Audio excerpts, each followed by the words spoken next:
श्रीमद्रामायणे सुन्दरकाण्डे 39 सर्गः। तथागतां तां व्यथितामनिन्दितां व्यपेतहर्षां परिदीनमानसां शुभां निमित्तानि शुभानि भेजिरे नरं श्रियाजुष्टमिवोपजीविनः। तस्याशुभं वाममरालपक्ष्म राजीवृतं कृष्णविशालशुक्लं प्रास्पन्ददैकं नयनं शुकेश्या मीनाहतं पद्ममिवाभिताम्रं भुजश्च चार्वञ्चितपीनवृत्तः पराध्यकालागरुचन्दनार्हः अनुत्तमेनाध्युषितप्रियेण चिरेण वामः समवेपताशु गजेन्द्रहस्तप्रतिमच्छपीनः तयोर्द्वयोऽहं संहतयो सुजातः प्रस्पन्दमानः पुनरूरुरस्य रामं पुरस्तास्थितमाचचक्षे शुभं पुनर्हेमसमानवर्णं ईषद्रजोत्मस्तमिवामलाक्ष्याः वासस्थितायाः शिखराग्रदत्याः किञ्चित् परिस्रंसत चारुगात्र्याः एतैर्निमित्तैरपरैश्च सुब्रूः सम्बोधिता प्रागपि साधुसिद्धैः वादातपक्लान्तमिव प्रणष्टं वर्षेण बीजं प्रतिसञ्जहर्ष तस्या पुनर्बिम्बबलाधरोष्टं स्वक्षिप्रुगे शान्तमरालपक्ष्म वक्त्रं बभासे स्मितशुक्लदंशं राहोर्मुखाच्चन्द्र इव प्रमुक्तः सावीतशोकाव्यपनीततन्द्री शान्तज्वरा हर्षविवृद्धसत्त्वा अशोपतार्या वदनेन शुक्ले शीतांशुना रात्रिरिवोदितेन। इत्याशे श्रीमद्रामायणे वाल्मीकीये आदिकाव्ये सुन्दरकाण्डे 39 सर्गः। श्रीहरये नमः। श्रीहरये नमः। श्रीहरये नमः। जानकीकान्तस्मरणं जय जय राम राम। आञ्जनेयमूर्ति की जय। सद्गुरुनाथ महाराज की जय। श्रीमद्रामायणे सुन्दरकाण्डे 30 सर्गः। हनुमानपि विश्रान्तः सर्वं शुश्राव तत्त्वतः सीतायास्त्रिजटायाश्च राक्षसीनां च तर्जनम् अवेक्षमानस्तां देवीं देवतामिव नन्दने। ततो बहुविधां चिन्तां चिन्तयामास वानरः यां कपीनां सहस्राणि सुबहून्ययुतानि च दिक्षु सर्वासु मार्गन्ते सेयम् आसादिता मया चारेण तु सुयुक्तेन शत्रोः शक्तिम् अवेक्षता गूढेन चरता तावद् अवेक्षितम् इदं मया राक्षसानां विशेषच्च पुरी चेयम् अवेक्षिता राक्षसाधिपतेरस्य प्रभावो रावणस्य च युक्तं तस्या प्रमेयस्य सर्वसत्त्वतयावतः समाश्वासयितुं भार्यां पतिदर्शनकाङ्क्षिणीम् अहमाश्वासयाम्येनां पूर्णचन्द्रनिभाननाम् अदृष्टदुःखां दुःखार्तां दुःखस्यान्तम् अगच्छति। यदि ह्यहमिमां देवीं शोकोपहतचेतनाम् अनाश्वास्य गमिष्यामि दोषवद्गमनं भवेत्।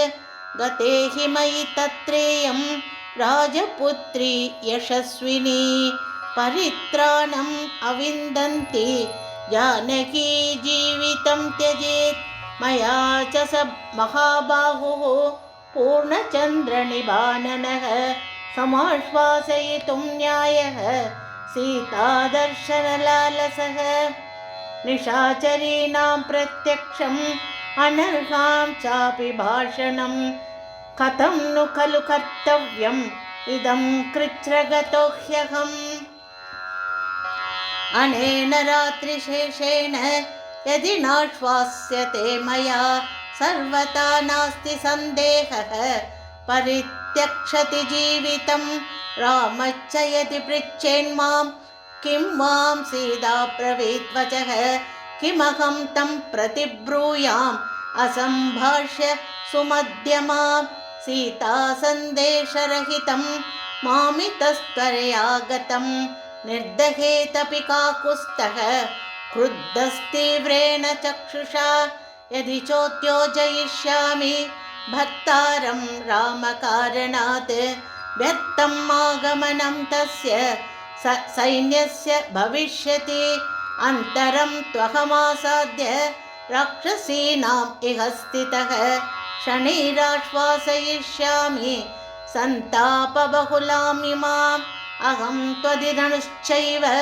वानरश्च विशेषतः वाचं चोदाहरिष्यामि मानुषीम् इह संस्कृतां यदि वाचं प्रदास्यामि द्विजातिरिव संस्कृतां रावणं मन्यमाना मां सीता भीता भविष्यति वानरस्य विशेषेण कथं स्यात् अभिभाषणम् अवश्यमेव वक्तव्यं मानुषं वाक्यमर्थवत् मया सान्त्वयितुं शक्या नान्यतेयम् अनिन्दिता सेयम् आलोक्य मे रूपं जानकी भाषितं तदा रक्षोभिस्त्रासिता पूर्वं भूयस्त्रासं गमिष्यति ततो जातपरित्रासा शब्दं कुर्यान्मनस्विनी जानाना मां विशालाक्षी रावणं कामरूपिणं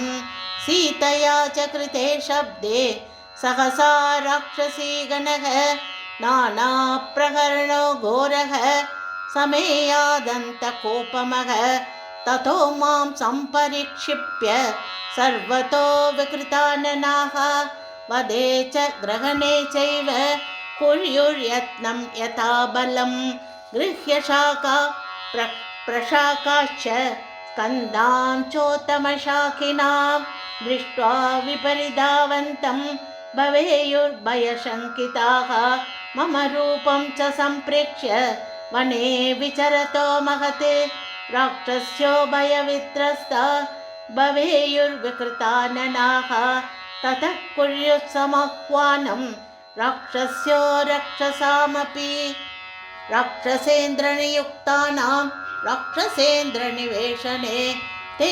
शूलशक्तिनिस्त्रिंशत् विविधायुधपानयः आपदेयुर्विमर्देऽस्मिन् वेगेणोद्वेगकारणात् समृद्धस्तैस्तु परितो विधमन् रक्षसां बलं शक्नुयां न तु सम्प्राप्तुं परं पारं महोदधे मां वा गृह्णीयुराप्लुत्य बहवः शीघ्रकारिणः स्यादियं चागृहीतार्था मम च ग्रहणं भवेत् हिंसाभिरुचयो हिंस्युः इमां वा जनकात्मजां विपन्नं स्यात् ततः कार्यं रामसुग्रीवयोरिदम् उद्देशे नष्टमार्गेऽस्मिन् राक्षसैः परिवारिते सागरेण परिक्षिप्ते गुप्ते वसति जानकी विशस्ते वा गृहीते वा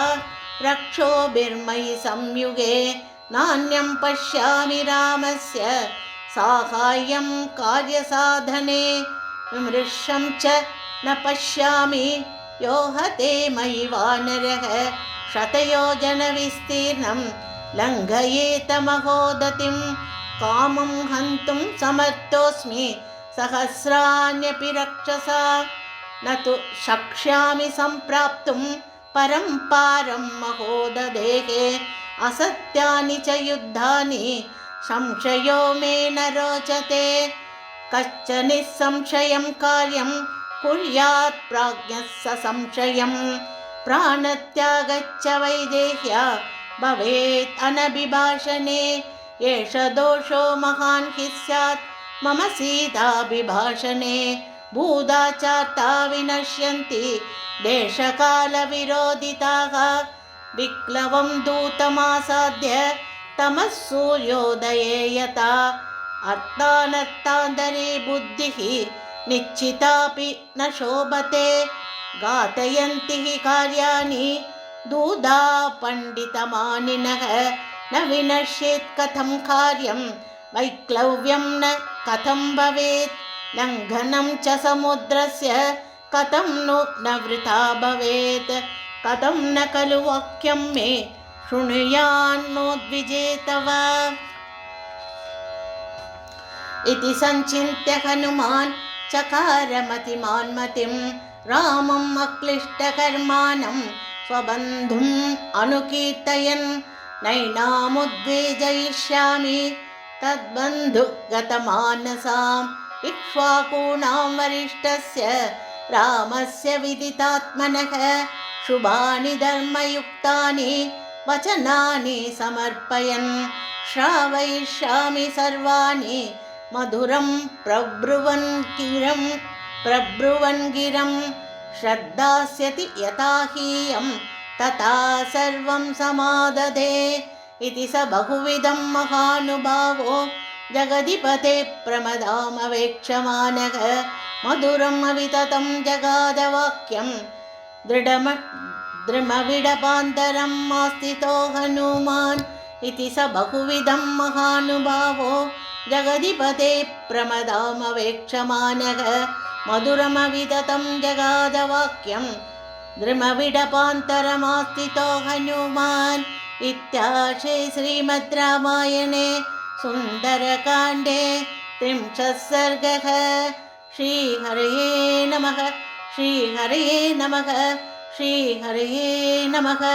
जानकीकान्तस्मरणं जय जय राम राम। आञ्जनेयमूर्ति की जय। सद्गुरुनाथ महाराज की जय।